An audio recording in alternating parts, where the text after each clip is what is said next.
రైతన్న కన్నీటి కష్టాలు ఎన్నడూ తీరని శోకాలు, అప్పులతో ఆత్మహత్యలు, తలరాత మారని బ్రతుకులు. రైతన్న కన్నీటి కష్టాలు ఎన్నడూ తీరని శోకాలు, అప్పులతో ఆత్మహత్యలు, తలరాత మారని బ్రతుకులు.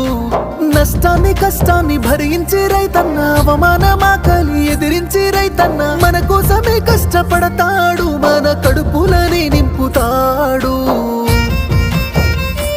అయినా రైతన్నకి నాడు ఉండదు కంటి నిండా కునుకు, రైతన్నకే పూట దొరకదు కడుపు నిండా మెతుకు. అయ్యో రైతన్నకే నాడు ఉండదు కంటి నిండా కునుకు, రైతన్నకే పూట దొరకదు కడుపు నిండా మెతుకు.